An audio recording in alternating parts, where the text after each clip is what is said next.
Heading लगाओ, heading लगाओ बेटा, क्लोनिंग वेक्टर हैशटैग, हेडिंग लगाओ क्लोनिंग वेक्टर्स हैशटैग, हेडिंग लगाओ क्लोनिंग वेक्टर्स। क्लोनिंग वेक्टर क्या होते हैं, ध्यान सुनो। क्लोनिंग वेक्टर का मतलब यह है वो डीएनए मॉलिक्यूल या वो एजेंट जो किसी रिकॉम्बिनेंट डीएनए मॉलिक्यूल को किसी भी सेल में ट्रांसफर करने के लिए जरूरी है। जैसे मुझे एक बंदे को यहां से दिल्ली भेजना है, अब मुझे उसको दिल्ली भेजना तो ऐसे ही चला जाएगा क्या, है ना? उसको ट्रेन में, प्लेन में, बस में, किसी में बैठाना होगा। जो उसको लेके जा रहा है वो कौन है? वेक्टर है। कौन है? सिंपली हम लोग कह सकते हैं कि the DNA molecule that can carry a foreign DNA, foreign यानी जो हमें भेजना है उसको कैरी कर सके, segment and replicate inside the host cell. Vector वो क्लोनिंग वेक्टर वो नहीं है जो सिर्फ लेके जाए, बल्कि होस्ट सेल के अंदर लेके जाने के बाद में उसका रेप्लिकेशन करने में भी हेल्प करे। अभी मैं बताऊंगा ओरिजिन ऑफ रेप्लिकेशन के बारे में, वहां हमको समझ में आ जाएगा। ठीक है, ये फुल स्टॉप नहीं है ना, ये ऐसा ही है। ठीक है, समझ रहे हो? तो बेसिकली जो क्लोनिंग वेक्टर है वो क्या है?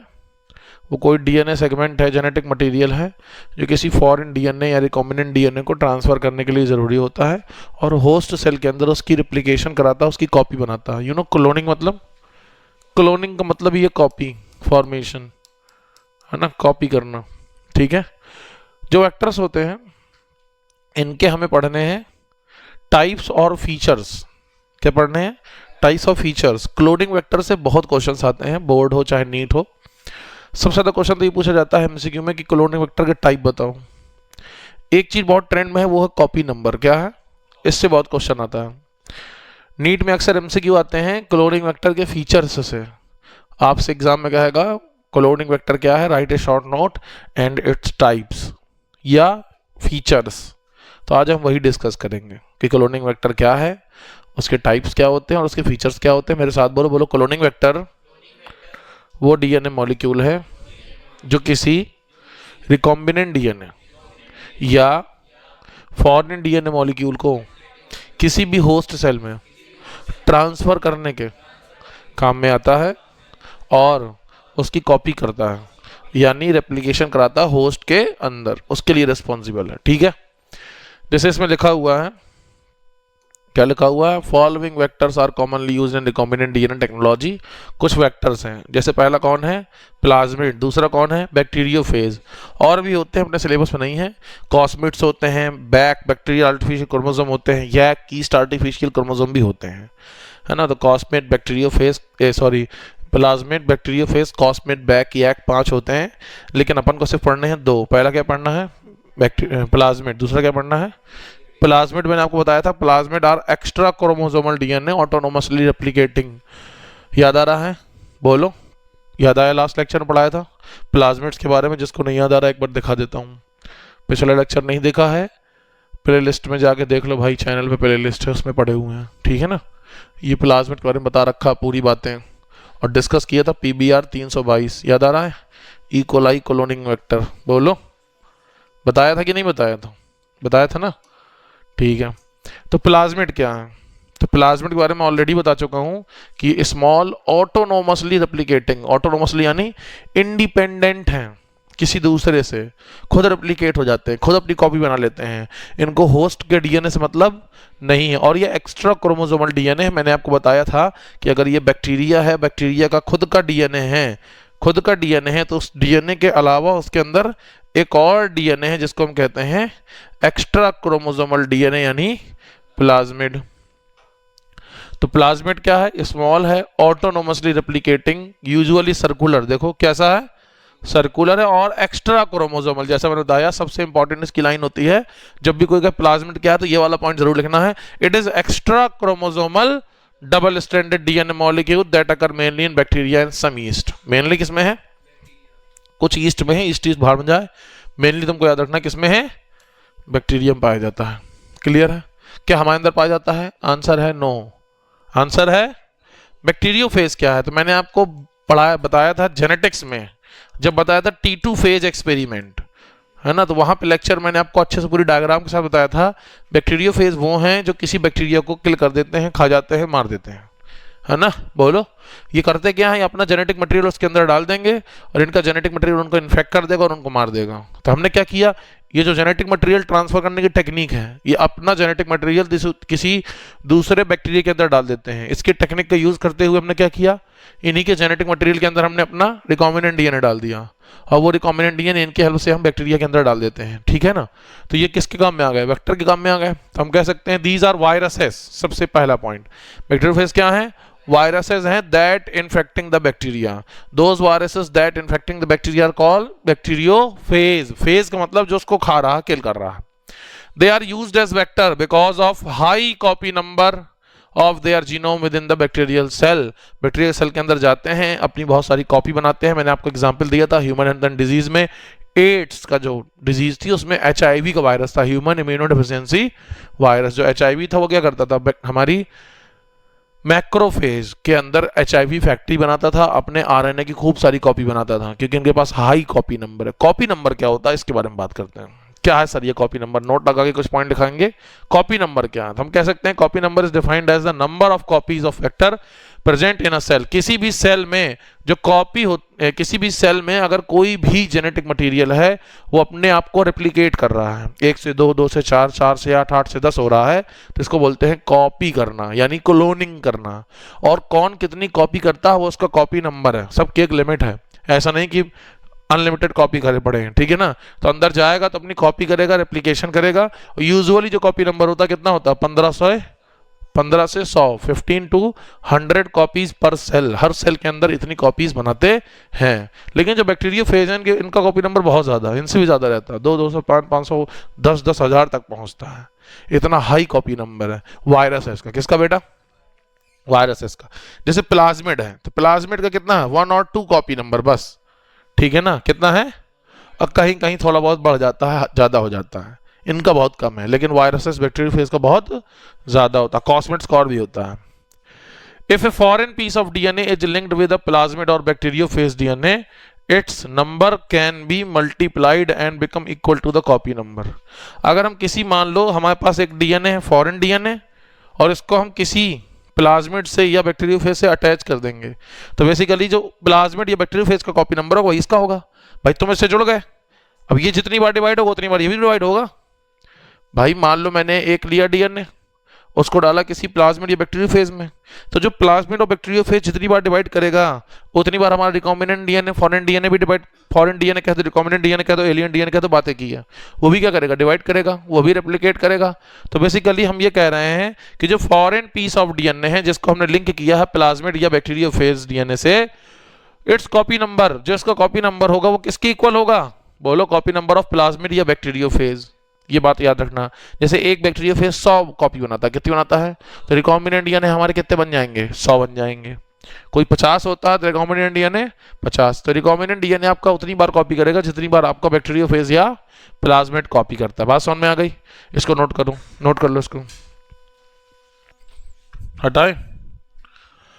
फीचर्स ऑफ क्लोनिंग वेक्टर, बेटा क्लोनिंग वेक्टर के फीचर्स हेडिंग लगा लो। क्लोनिंग वेक्टर्स के क्या फीचर्स होते हैं, क्लोनिंग वेक्टर के हमें बहुत सारे फीचर्स होते हैं, लेकिन मेनली हम पढ़ेंगे सिर्फ 3 फीचर्स। कितने पढ़ेंगे, पहला है ओरिजिन ऑफ रेप्लिकेशन, ओरी।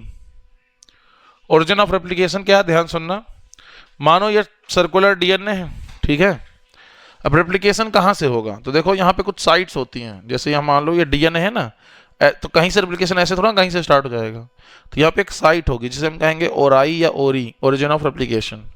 यहाँ से स्टार्ट होता है replication, ORI, that is origin of replication, ठीक है। तो ओरिजिन ऑफ रेप्लिकेशन मतलब क्या है कि वो साइट जहां से रेप्लिकेशन स्टार्ट होता है, और ये रेप्लिकेशन को कंट्रोल भी करेगी साइट, क्योंकि यहीं से स्टार्ट होना है तो यही कंट्रोल करेगी। तो मैं कह सकता हूं this is the sequence from where replication starts.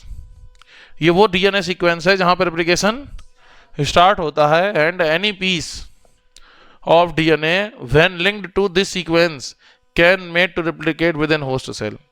अगर मैं इससे कोई भी पीस लगा दूं डीएनए का, जैसे मेरा रिकॉम्बिनेंट डीएनए यहां से लगा दिया मैंने यहां पर, तो अब ये क्या करेगा, मेरा डीएनए को रेप्लिकेट कर देगा, समझ गए। तो यही कंट्रोल करता है, क्योंकि यहाँ पे ही रेप्लिकेशन स्टार्ट होता है। तो ओरिजिन ऑफ रेप्लिकेशन बेसिकली वो सीक्वेंस है जहाँ से रेप्लिकेशन स्टार्ट होता है। It control the replication with in host cell, और ये होस्ट सेल के अंदर रेप्लिकेशन को कंट्रोल भी करता है। ये वाली बात इंपॉर्टेंट है, जैसे कि मैंने एग्जांपल दिया कि जब भी कोई डीएनए आप इससे लिंक करते हैं तो उसको रेप्लिकेट कर देता है होस्ट सेल के अंदर। बात समझ में आ गई? ठीक है। अगला है सेलेक्टेबल मार्कर। सेलेक्टेबल मार्कर किसे कहते हैं, ध्यान सुनना। इसके पहले कुछ समझाना चाहूंगा। मान लो ये एक बैक्टीरिया है। क्या है? बैक्टीरिया है। इस बैक्टीरिया के अंदर ये प्लाज्मिड है, मैंने डाला इसको बाहर से, और इस प्लाज्मिड के अंदर यहाँ पे एंटीबायोटिक रेजिस्टेंट जीन है। इसको मैं रेड से बना देता हूँ। तो ये एंटीबायोटिक रेजिस्टेंट जीन आ गई बैक्टीरिया के अंदर। किसी भी जेनेटिक मटेरियल को किसी बैक्टीरिया के अंदर ट्रांसफर करने की प्रोसेस को हम कहते हैं ट्रांसफॉर्मेशन। क्या कहते हैं? क्या कहा मैंने? किसी भी जेनेटिक मटेरियल को हम ट्रांसफर कर रहे हैं किसी बैक्टीरिया के अंदर। क्या कर रहे हैं? क्या कर रहे हैं बेटा? ट्रांसफर कर रहे हैं। ऐसी प्रोसेस को हम कहते हैं ट्रांसफॉर्मेशन। क्या कहते हैं? क्या कहते हैं? तो हमने क्या किया, इस वाले प्लाज्मिड को यहां हमने ट्रांसफर कर दिया, और इस प्लाज्मिड के अंदर यहां पर है एंटीबायोटिक रेजिस्टेंट जीन। क्या बेटा? जिस बैक्टीरिया के अंदर हम किसी चीज को ट्रांसफर कर रहे हैं उस प्रोसेस कहते हैं ट्रांसफॉर्मेशन, और जो बैक्टीरिया जिसके अंदर हमने ट्रांसफर किया है वो कहलाएगा ट्रांसफॉर्मेंट। क्या कहलाएगा? ये बैक्टीरिया क्या कहलाएगा? ट्रांसफॉर्मेंट। जिसके अंदर हुआ है ट्रांसफॉर्मेशन उसको बोलते हैं ट्रांसफॉर्मेंट। ठीक है। अब सुनना, इसके अंदर एंटीबायोटिक रेजिस्टेंट जीन है। मान लो एम्पिसिलिन है तो एम्पिसिलिन की होगी। तो सेलेक्टेबल मार्कर का मतलब यह है कि अगर इसके अंदर एम्पिसिलिन की जीन है तो एम्पिसिलिन एंटीबायोटिक डालेंगे तो ये मरेगी नहीं, क्योंकि उसके खिलाफ रेजिस्टेंस है। इसको बोलते हैं एंटीबायोटिक रेजिस्टेंस जीन। क्या बोलते हैं? Antibiotic resistance gene. तो जिस एंटीबायोटिक की जीन होगी वो एंटीबायोटिक से रेजिस्टेंस होगा, उससे मरेगा नहीं। एंटीबायोटिक वो बैक्टीरिया को मारती है, और जिस की रेजिस्टेंस ये हो जाएगा फिर वो एंटीबायोटिक से ये मरेगा। जैसे हम लोग क्या करते हैं, एंटीबायोटिक खाते हैं, बीमार हो जाते हैं, और अगर हमने उसको आधे में कट कर दिया, सही डोज ना लिया, सही टाइम तक ना लिया, तो जो बैक्टीरिया हमारे अंदर पल रहा है वो उसके खिलाफ रेजिस्टेंस हो जाएगा, और रेजिस्टेंट हो गया तो फिर वो एंटीबायोटिक उसके ऊपर काम नहीं करेगी, है ना। और आजकल ये चीज़ें बहुत ज़्यादा चल रही हैं।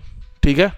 लोग क्या कर रहे हैं, डॉक्टर की सलाह से नहीं ले रहे हैं, तो जाएंगे मेडिकल स्टोर, खुद से ले लेंगे, खुद से खाने लगेंगे। ये डॉक्टर 5 दिन की दवा देगा, 2 दिन खा के बंद कर देंगे, तो फिर इससे क्या होगा, एंटीबायोटिक रेजिस्टेंस बढ़ जाएगा। ठीक है। ये सब नहीं करना चाहिए, समझ रहे हो ना। तो एंटीबायोटिक रेजिस्टेंस जीन है, तो इस पर ये रेजिस्टेंट हो गई, उस जीन से रेजिस्ट हो गई ना, दूसरे से तो नहीं हुई। मतलब उस एंटीबायोटिक रेजिस्टेंस हो गई, दूसरे से नहीं हुई, तो हम दूसरे से उसको मार सकते हैं, और उसको मारेंगे तो ये मरेगा नहीं। तो बेसिकली ये जो रेजिस्टेंट जीन है प्लाज्मिड के अंदर, ये प्रॉपर्टी क्या है वेक्टर की, ये भी प्लाज्मिड वेक्टर है ना, इसकी प्रॉपर्टी क्या होगी, सेलेक्टेबल मार्कर।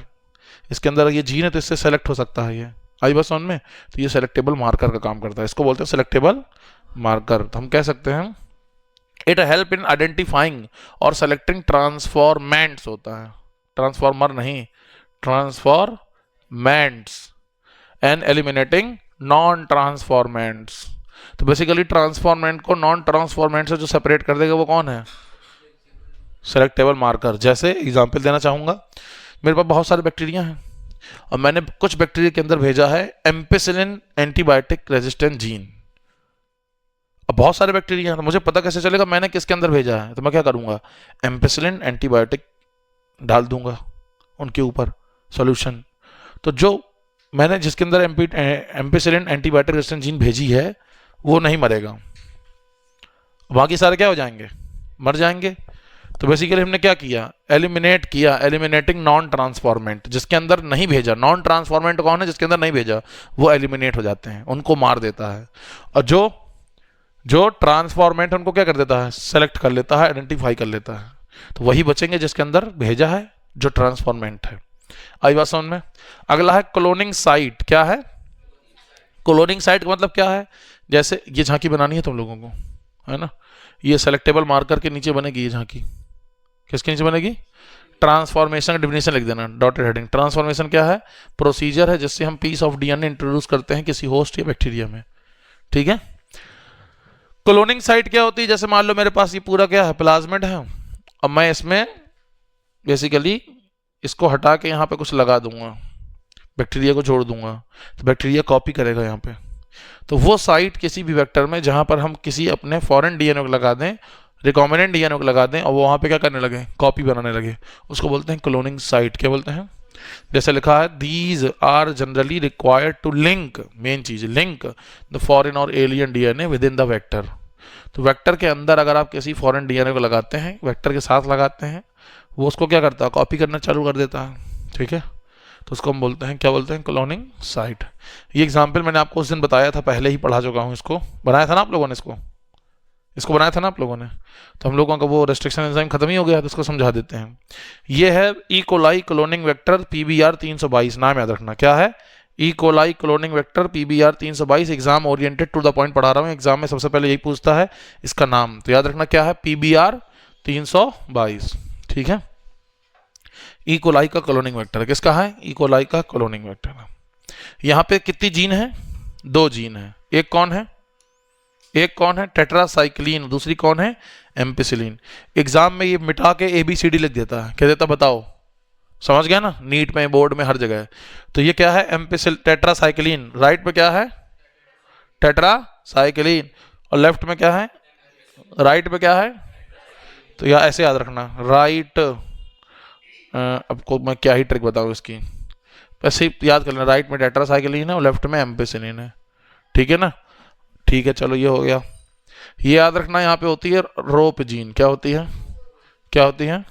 ये क्या है? ओरिजिन ऑफ रेप्लिकेशन, यहाँ पे होता है, ठीक है।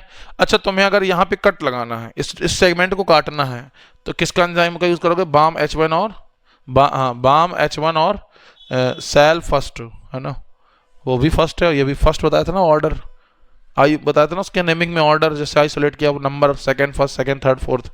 और ये कौन है?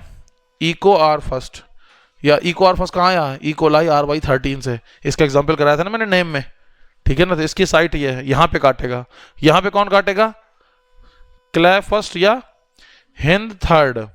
यहाँ पे PBU फर्स्ट या PBU सेकंड, ठीक है। PBU first and PBU, sorry नहीं सही है, PBU फर्स्ट PST फर्स्ट, सही लिखा है, PBU फर्स्ट और PST फर्स्ट। जितने भी ये नेम है, आपको क्लोनिंग साइट याद होनी चाहिए इनकी। तो जिसने डायग्राम पहले बनाया है वहाँ पे वो टिक कर लेगा सबको, इंपॉर्टेंट है, ठीक है। और जिसने नहीं बनाया हो यहाँ पे बना लेना, क्योंकि क्लोनिंग वेक्टर ये है, तो यहाँ पे भी बना लोगे तो सही रहेगा। समझ गए? बोलो, नोट कर लो इसको बेटा, हेडिंग लगा लो, inactivation of antibiotic resistance gene. Inactivation of antibiotic resistance gene, नाम में ही पता है इस हेडिंग का मतलब कि मान लो अगर मेरे पास एक ये वेक्टर है, क्या है बेटा, इधर आओ सब लोग, ये एक वेक्टर है, ठीक है। और मैंने आपको लास्ट लेक्चर में पढ़ाया था, अगर आपको याद हो, ये याद है, मैंने आपको ये पढ़ाया था लास्ट टाइम। तो मैंने आपसे कहा था कि इधर पे आओ, इधर पे आओ, यहीं से कंटिन्यू कर रहे हैं, इधर पे आओ। तो मैंने आपसे बेटा कहा था कि इस वेक्टर पे यहाँ पे 2 जीन है, ये टेट्रासाइक्लिन, ये है एम्पिसिलिन, दोनों कौन है? एंटीबायोटिक रेजिस्टेंट जीन है, ठीक है। हम क्या पढ़ रहे हैं, याद रखो, inactivation of antibiotic resistant gene. जो एंटीबायोटिक रेजिस्टेंट जीन है किसी प्लाज्मिड के अंदर, उसका इनएक्टिवेशन, यानी वो जो उसका जो काम है जिसकी वजह से वो क्या है, रेजिस्टेंट कर रहा है, उसको हम खत्म कर दें, उसको इनएक्टिवेट, डीएक्टिवेट कर दें। समझ रहे हो? तो कैसे कर सकते हैं? बहुत सिंपल है। जहां पे ये टेट्रासाइक्लिन मान लो है एंटीबायोटिक, यहां पर हम इसको हटा के क्या डाल देंगे, अपना रिकॉम्बिनेंट डीएनए लगा देंगे। बोलो, तो ये जो जीन होगी, यहां पे जो जीन है जो इसको कोड कर रही है, रेजिस्टेंस दे रही है इसको, उसका काम खत्म हो जाएगा। बोलो, तो बेसिकली मैं कह सकता हूं कि किसी भी प्लाज्मिड में हम जो जीन है उसको हटा के क्या करें बेटा, उसको हटा के हम अपना रिकॉम्बिनेंट डीएनए लगा दें। क्या लगा दें? रिकॉम्बिनेंट डीएनए लगा दें। तो जिसकी वजह से क्या होगा, जो ये वाला जीन होगा इसका काम बंद हो जाएगा, ये इनएक्टिवेट हो जाएगी, क्योंकि ये उसमें नहीं रही, हमने उसकी जगह रिकॉम्बिनेंट डीएनए लगा दिया। बोलो, इसी को बोलते हैं इंसर्शनल इनएक्टिवेशन। बोर्ड एग्जाम में कभी नहीं पूछा जाता कि इंसर्शनल इनएक्टिवेशन क्या है। अगर पूछा जाए तो बहुत सिंपल अभी बता दूंगा, ये पढ़ाऊंगा अच्छे से तुमको इंसर्शनल इनएक्टिवेशन। इसके बाद में अभी हम पढ़ रहे हैं केवल inactivation of antibiotic resistant gene. Antibiotic resistant gene का इनएक्टिवेशन कैसे होता है, और इसी के अंदर टॉपिक है इंसर्शनल इनएक्टिवेशन, यानी इनएक्टिवेट करना या डीएक्टिवेट करना इंसर्शन के जरिए। इंसर्शन यानी कोई चीज इंसर्ट करा के, समझ रहे हो ना? बोलो एक एग्जाम्पल, जैसे मेरा हाथ वेक्टर है, ये 5 जीने हैं, तो मैं इसको अंगूठे को काट दूंगा, यहाँ पे पेन लगा दूंगा, तो इसका काम इनएक्टिवेट हो गया ना, तो ये रहा ही नहीं। इसी को अब किसी एंटीबायोटिक में करेंगे तो, किसी एंटीबायोटिक रेजिस्टेंट जीन में करेंगे तो क्या हो जाएगा? इंसर्शनल, ये sorry inactivation of antibiotic resistant gene, है ना, जिसका एग्जाम्पल में हम पढ़ते हैं इंसर्शनल इनएक्टिवेशन। तो एग्जाम में ये पूछेगा इंसर्शनल इनएक्टिवेशन क्या है, रेजिस्टेंट जीन को डायरेक्ट नहीं पूछेगा, ये एमसीक्यू वगैरह में दे देगा कि एक जीन है वो टेट्रासाइक्लिन को कोड कर रही है, और उसके बाद में हमने उसमें रिकॉम्बिनेंट डीएनए लगा दिया, अब वो टेट्रासाइक्लिन से रेजिस्टेंट नहीं है, उसके लिए प्रोटीन नहीं कोड करती, तो रेजिस्टेंस नहीं है। तो किस टेक्निक से कर सकते हैं? तो आंसर क्या आएगा? इनएक्टिवेशन ऑफ एंटीबायोटिक रेजिस्टेंट, या फिर ऑप्शन देगा इंसर्शनल इनएक्टिवेशन, क्योंकि इसी के अंदर आता है। ठीक है, बोलो। तो मैं कह सकता हूं इफ ए फॉरेन डीएनए यानी recombinant DNA is ligated, ligate का मतलब होता है लाइगेस जोड़ता था, मॉलिक्यूलर ग्लूज था, तो उसको अटैच करना एट बैम H1, इधर आओ, ये है ना बैम H फर्स्ट, याद आ रहा, site of tetracycline resistant gene. देखो टेट्रासाइक्लिन रेजिस्टेंट जीन है ना, यहाँ पे कहां पे? बैम H1 वाली साइट पे हमने यहां पर लगा दिया कौन सा डीएनए? फॉरेन डीएनए या रिकॉम्बिनेंट डीएनए, मतलब कोई बाहर का डीएनए। वेक्टर PBR 322 बताया था ना भी मैंने, वेक्टर PBR 322 इक्वलाई वाला। बोलो, तो रिकॉम्बिनेंट प्लाज्मिड जो था वो लूज कर देगा टेट्रासाइक्लिन जीन का रेजिस्टेंस। तो ये थ्योरी लिखने के बाद में इसको हटा के इसको लगा देंगे। ये जीन किसकी है? TERT-R, यानी टेट्रासाइक्लिन रेजिस्टेंट जीन है।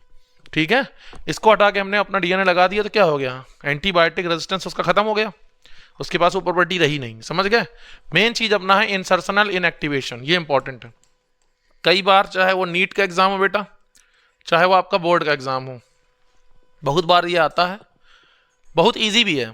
हम कह सकते हैं इंसर्शनल इनएक्टिवेशन, यानी किसी चीज को इंसर्ट करके इनएक्टिवेट कर देना।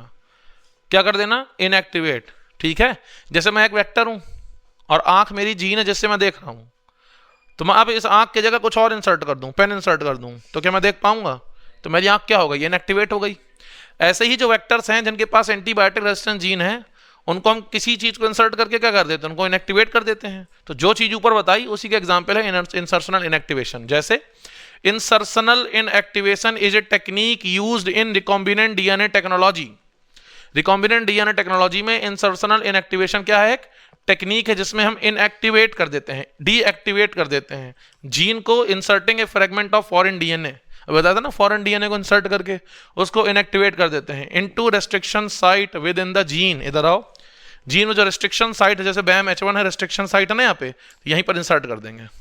तो अब ये जीन किसी काम की, क्योंकि इसमें वो इंसर्ट हो गया है, इसका काम खत्म हो गया, समझ, डिस्ट्रॉय हो गई है। तो वही बात यहाँ पर लिखी हुई है दूसरी लैंग्वेज में। तो जब बोर्ड में आप कहोगे तो ये ब्लू वाला लिख देना, वो कहे what is insertional inactivation define, blue वाला पूरा चेप दिया। तो इसको डबल इन्वर्टेड कॉमा में हम लोग डेफिनेशन लिख लेंगे। बोलो, लिख लेंगे कि नहीं लिख लेंगे? ये कैसे करते हैं ध्यान सुनना, इसका बहुत अच्छा एग्जाम्पल है, क्लासिकल एग्जाम्पल है, और वो हमारा एनसीईआरटी में भी दिया हुआ है। उसमें हम कहते हैं कि देखो यार, हमारे पास इन दिस प्रोसेस कहता है recombinant DNA inserted with in the coding sequence of an enzyme. देखो होता क्या है, एक बैक्टीरिया है, ठीक है, उसके अंदर जो जीन है वो एक एंजाइम को कोड करती है जिसका नाम है, याद रखना एग्जाम में पूछा गया है, बीटा गैलेक्टोसाइडेज। एंजाइम कौन है? Beta galactosidase. बीटा गैलेक्टोसाइडेज जो है ये एक मार्कर एंजाइम है। ऐसे बैक्टीरिया जिसके अंदर इसकी जीन है, वो क्रोमोजेनिक सॉल्यूशन में ब्लू कलर की कॉलोनी बनाते हैं। कैसी बनाती हैं? ब्लू कलर की कॉलोनी, इस बैक्टीरिया की वजह से। अगर मैं इस बैक्टीरिया की जो जीन है जो उसको कोड कर रही है, सॉरी इस एंजाइम बीटा गैलेक्टोसाइडेज की जो एंजाइम है इसको जो जीन कोड कर रही है, अगर मैं उसको इनएक्टिवेट कर दूं तो फिर इसको ये एंजाइम नहीं बनेगा, और ये एंजाइम नहीं बनेगा तो जो रिकॉम्बिनेंट होंगे, रिकॉम्बिनेंट यानी जिसके अंदर रिकॉम्बिनेंट डीएनए डाल दिया है, इंसर्ट कर दिया है, वो वाली जो कॉलोनी होगी बैक्टीरिया की, वो ब्लू कलर नहीं देगी, जिससे पता चल गया ये कि जो बीटा गैलेक्टोसाइडेज है वो क्या हो गया है? इनएक्टिवेट हो गया है ना। तो इसका एग्जांपल है, क्लासिकल एग्जांपल है। तो हम कह सकते हैं this result in the inactivation of enzyme. तो अगर हम कभी कोई क्या डालेंगे, रिकॉम्बिनेंट डीएनए को इंसर्ट कर देंगे कहां कर देंगे, कहां कर देंगे, coding sequence of an enzyme beta galactosidase, जिसकी वजह से क्या होगा, इनएक्टिवेशन हो जाएगा एंजाइम का। तो एंजाइम क्या होगा बोलो, बनेगा कि नहीं बनेगा, नहीं बनेगा। और इसी प्रोसेस कहते हैं क्या, इंसर्शनल इनएक्टिवेशन, एक्टिवेशन नहीं, इंसर्शनल इनएक्टिवेशन, इंसर्शनल। इसलिए भाई साहब जो बैक्टीरियल कॉलोनी है हैव इंसर्टेड प्लाज्मिड, जिसके अंदर हमने डाल दिया, इंसर्शन करा दिया है, नो कलर, कोई कलर शो नहीं करेंगे, इसलिए कॉलोनीज को बोलते हैं रिकॉम्बिनेंट कॉलोनी। क्या बोलते हैं, क्या बोलते हैं, वहीं पर बेटा, वहीं पर दोज विदाउट प्लाज्मिड, जिसमें हमने प्लाज्मिड नहीं डाला, वो कैसा कलर शो करेंगे, ब्लू कलर। ये पूछा गया एग्जाम में, कौन सा कलर, ब्लू कलर। कौन सा कलर, आज ब्लू है पानी पानी गाना सुने होगे, तो वही वाला कलर, ब्लू कलर। ठीक है, आई बात समझ में, अरे हाँ ना बोलो।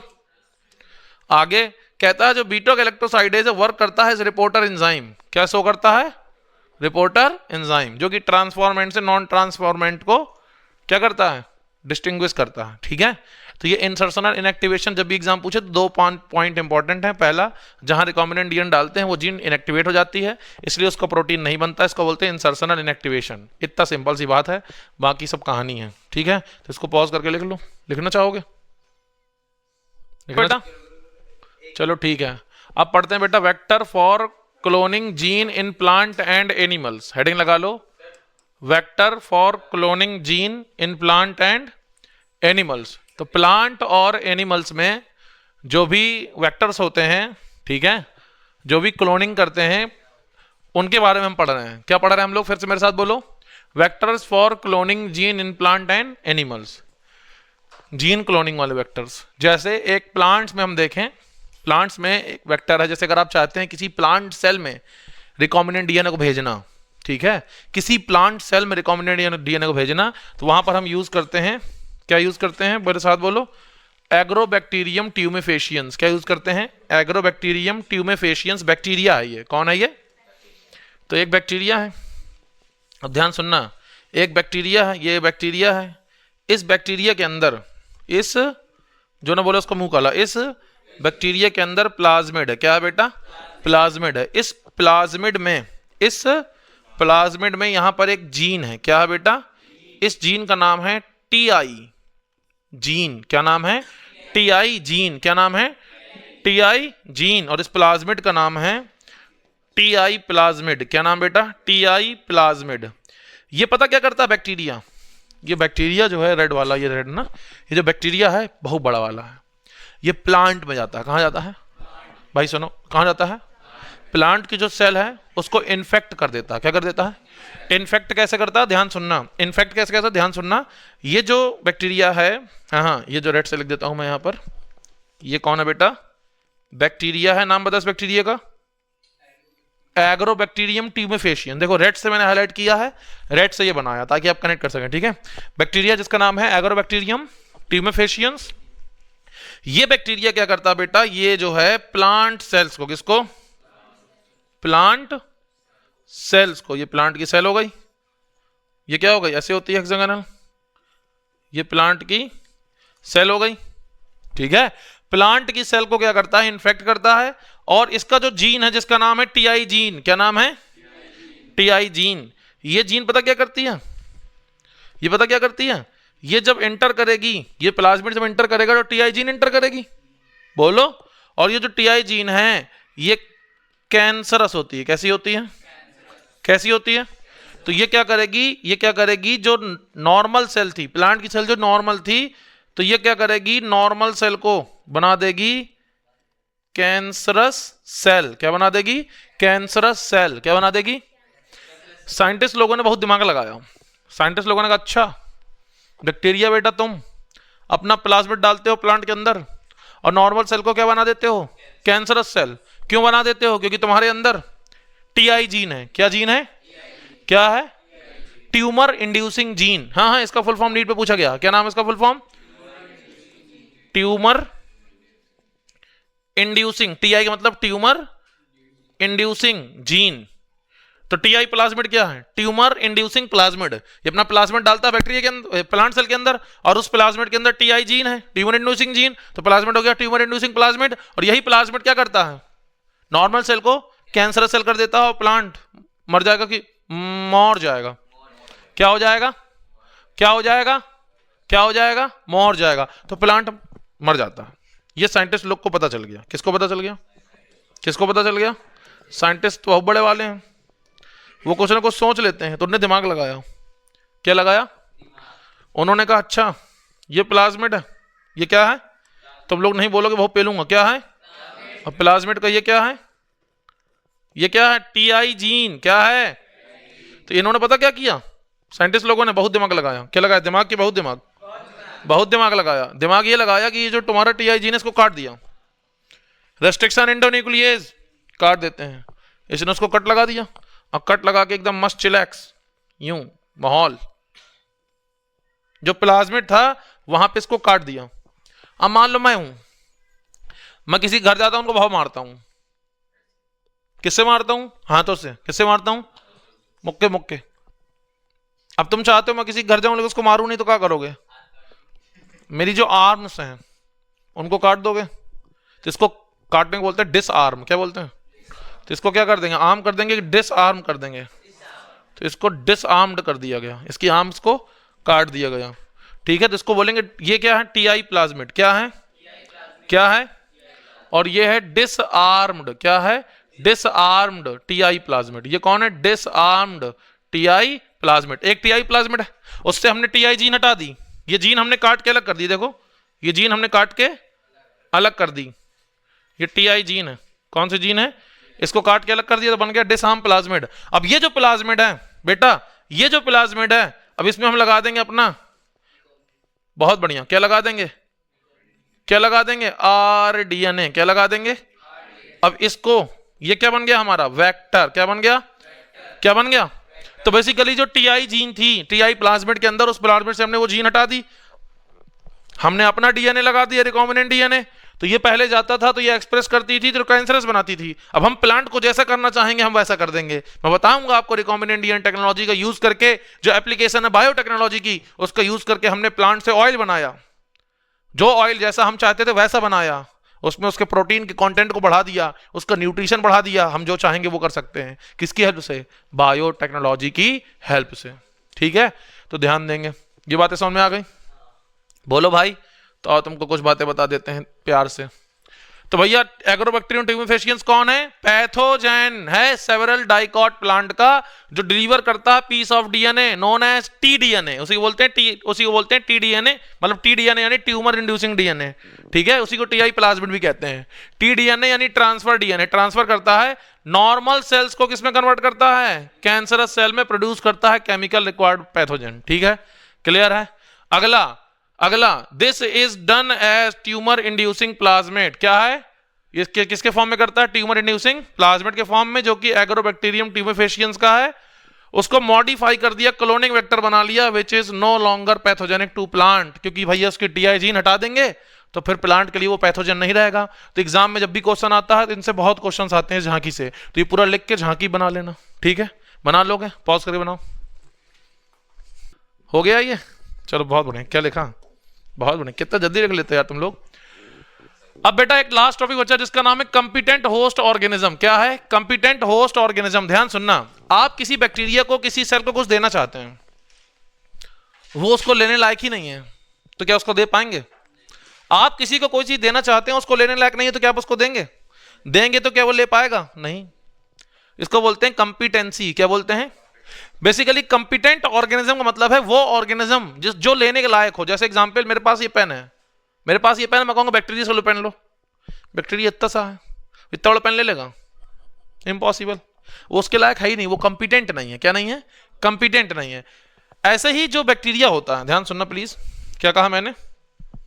ऐसे ही जो ना बोले उसका मुंह काला, ऐसे ही जो, हाँ इधर आओ, ऐसे ही बेटा जो बैक्टीरिया होता है, रिया बैक्टीरिया की बेटा जो सेल वॉल है, क्या है? बैक्टीरिया की जो सेल वॉल है, ये सेल वॉल होती है लिपिड बाई लेयर। क्या होती है? Lipid by layer. अब जो लिपिड बाई लेयर है, ये जो लिपिड है, इसमें वही सॉल्यूबल होता है, इसमें वही सॉल्यूबल होता है जो कैसा होता है? Non polar. कैसा होता है? Non polar. कैसा होता है?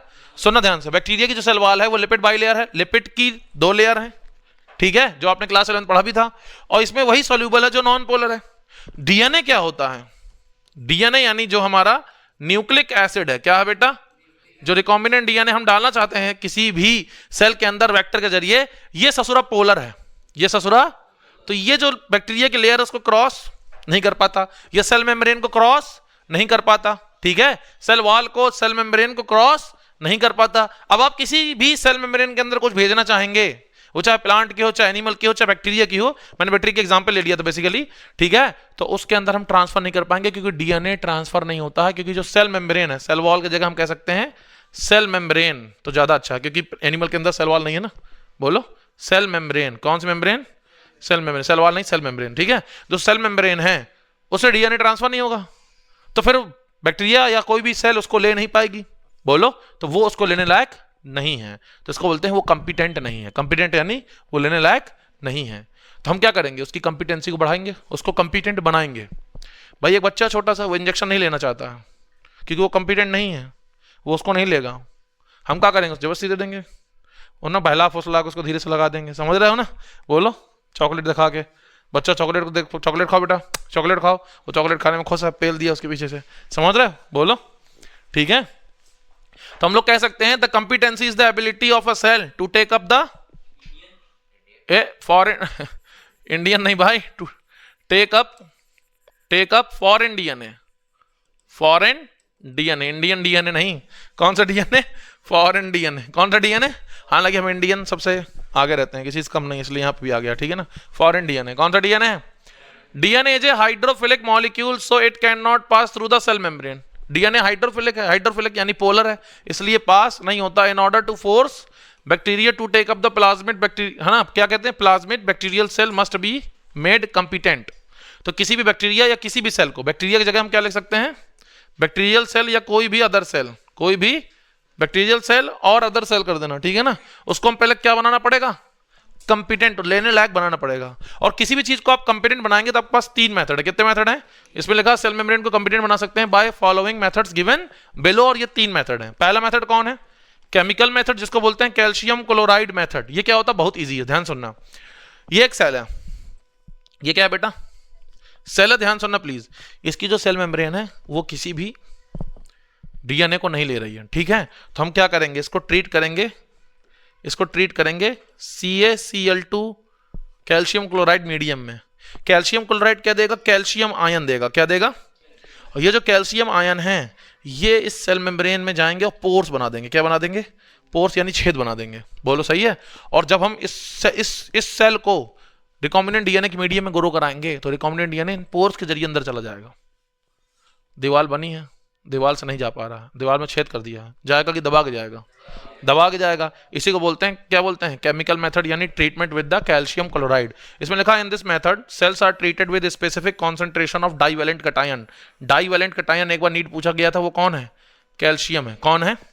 Such as calcium, such as increase efficiency with which DNA enter the bacteria, bacterium या बैक्टीरिया कह सकते हैं, कोई दिक्कत नहीं है, through the pores of cell wall, through the pores of cell wall कह सकते हैं या सेल मेम्ब्रेन भी कह सकते हैं, दोनों लिख लेना, कोई दिक्कत नहीं है। समझ के बैक्टीरिया ना होगा तो दूसरा कोई होगा, याद रहेगा, ठीक है। एक और मेथड जिसका नाम है हीट एंड शॉक ट्रीटमेंट। क्या नाम है? ये नीट में बहुत पूछा जाता है। किसमें पूछा जाता है? Heat and shock treatment. क्या नाम है? हीट ऑफ ट्रीटमेंट नहीं भैया, हीट एंड शॉक, पता नहीं क्या लिखा है आज। हीट, ये तेरी साले की, एक सेकेंड बेटा, क्या है ये? Heat and shock treatment. क्या है? Heat and shock treatment. Heat करो, शॉक दे दो, ट्रीटमेंट। इसमें पता क्या होता है? सुनो, एक बैक्टीरियल सेल है, उसको हम क्या करेंगे? पहले आइस में रखेंगे, बर्फ में, फिर उसको हीट कर देंगे अचानक से, वो भी 42 to 45 डिग्री सेल्सियस के बीच में। क्या कहा मैंने? यहां पे आइस है। क्या है?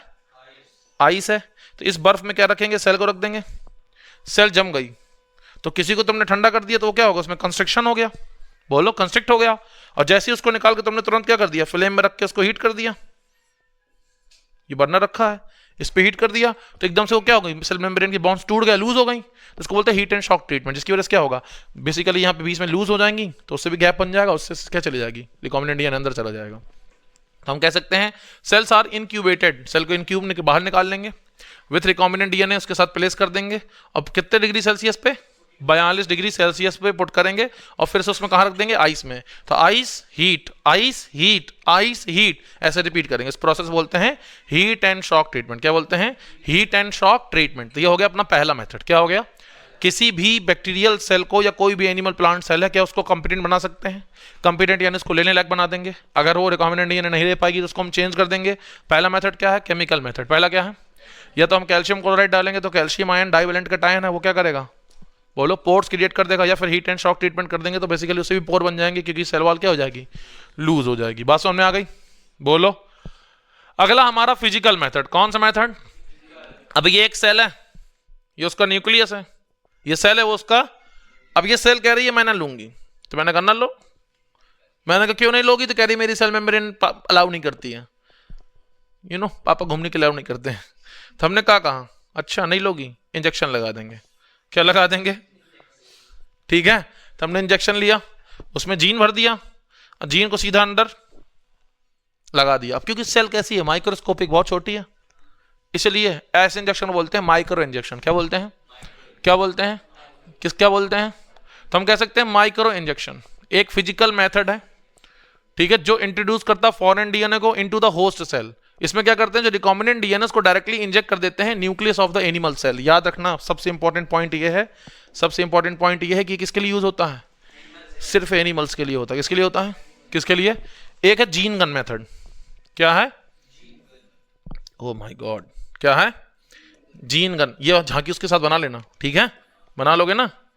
जीन गन, जीन गन क्या होता है, इसे बोलते हैं बायोलिस्टिक मेथड। क्या बोलते हैं, ये लिखा बायो LIS लिस्टिक्स, ये जीन गन मेथड, बायोलिस्टिक्स या जीन गन मेथड। इसमें पता क्या करते हैं, बेसिकली एक हम गन बनाते हैं, गन टाइप की, ठीक है, जिसमें क्या होते हैं gold, gold and tungsten, tungsten W, क्यों भाई बबलू, W। तो गोल्ड या टंगस्टन के मेटल हैं, उनके छोटे छोटे छोटे छोटे छोटे छोटे उनकी गोलियां बना लेंगे, ठीक है, और उनको किसमें डिप कर देंगे, रिकॉम्बिनेंट डीएनए के मीडियम में, तो डीएनए से चिपक जाएगा। उनको क्या करेंगे, सेल्स को रखेंगे और फायर करेंगे, सेल्स को रखेंगे और बहुत छोटी सेल होगी, बहुत छोटी गन होगी, पाइप से जुड़ी होगी, उसको फायर करेंगे तो स्पीड से जाएगा वो गोल्ड, और बिल्कुल छोटा सा है तो सेल के अंदर घुस जाएगा वो, उस रिकॉम्बिनेंट डीएनए को लेकर अंदर चला जाएगा, ठीक है। तो हम कह सकते हैं, क्या कह सकते हैं कि suitable for introduction of recombinant DNA in plants. Underline करना है, ऊपर वाला किसके लिए था और ये किसके लिए है, प्लांट्स, ये याद रखना। जीन गन मेथड नीड पूछा गया, प्लांट के लिए होता है, और माइक्रो इंजेक्शन किसके लिए होता है, बोलो किसके लिए होता है, एनिमल्स। इसमें क्या करते हैं, बोलो बम्बार्डमेंट कराते हैं हाई वेलोसिटी माइक्रो पार्टिकल्स की गोल्ड और टंगस्टन से कोटेड डीएनए के साथ में, ठीक है। सिंपल है कि नहीं है, कर लोगे, दोनों झांकी बना लोगे उनके अगल बगल, बोलो ठीक है। लास्ट है डिसआर्म। क्या है, डिसआर्म पैथोजेनिक मेथड। याद आई, बताया था डिसआर्म करना, देखो देखो एग्रोबैक्टीरियम ट्यूबिफेशियंस। तो जो पैथोजन है, जो उसको मार रहा था, उसको ट्यूमर इंड्यूस कर रहा था, उसको ट्यूमर कैंसर कर रहा था, उसको हमने क्या कर दिया, डिसआर्म, उसकी आर्म काट दी, उसके हमने रिकॉम्बिनेंट डीएनए लगा दिया। तो ये भी एक कंपिटेंसी है, बोलो ये भी क्या है। तो हम कह सकते हैं in this method vector that can cause infection are used to infect the cells. एक सेकंड, हाँ सही है, इन्फेक्ट द सेल नहीं, आर यूज्ड, साले क्या लिख दिया इन लोगों ने आज, are used to transfer, are used to, बोलो ट्रांसफर। क्या ट्रांसफर, क्या ट्रांसफर, रिकॉम्बिनेंट डीएनए। तो जो भी पैथोजन था जो उसको बीमार कर रहा था, रिकॉम्बिनेंट डीएनए को ट्रांसफर करने काम आ गया। जैसे रेट्रोवायरस, याद रखना कौन सा वायरस, ये एनिमल्स के लिए है। किस में यूज होगा, लिख दे रहा हूं, ये एनिमल्स में यूज होगा। किस में यूज होगा, एनिमल्स। पेपिलोमा वायरस भी कह सकते हैं, एडिनो वायरस भी है, इन केस ऑफ एनिमल्स। लिखिए दिया आगे उसने, भाई नीट पूछेगा, बताओ ये वाला जो मेथड है क्या कहते हैं, माइक्रो इंजेक्शन, किस में यूज होता है, एनिमल्स। जीन गन मेथड, अगर हम डिसआर्म करें तो एग्रोबैक्टीरियम कहां यूज होगा, प्लांट्स। बताया था प्लांट्स में कॉज करता है डिजीज, कौन कॉज करता है, agrobacterium in case of plants, in case of. तो प्लांट्स में डिजीज कॉज करेगा वो प्लांट में यूज होगा, या हमें डिजीज ही नहीं कॉज करता तो हमारे अंदर जाएगा ही नहीं सेल के अंदर, बोलो। और हमारी सेल के अंदर कौन जानता है, जाता है, बोलो रेट्रोवायरस। रेट्रोवायरस याद करो, कौन होता है रेट्रोवायरस, HIV के टाइप रेट्रोवायरस की फैमिली है।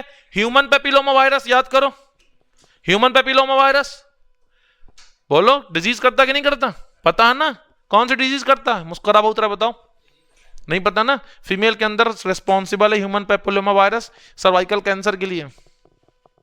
जेनाइटल डिजीज करता है, सेक्सुअल ट्रांसमिटेड डिजीज के लिए रिस्पॉन्सिबल है। एडिनो वायरस क्या करता है, कैंसर के लिए रिस्पॉन्सिबल है। ठीक है, तो ये सारी बातें याद रखोगे, बोलो याद रहेगी, याद रखेगा भाई, याद रखेगा, तू भी याद रखेगा, सबको याद रहेगा पक्का।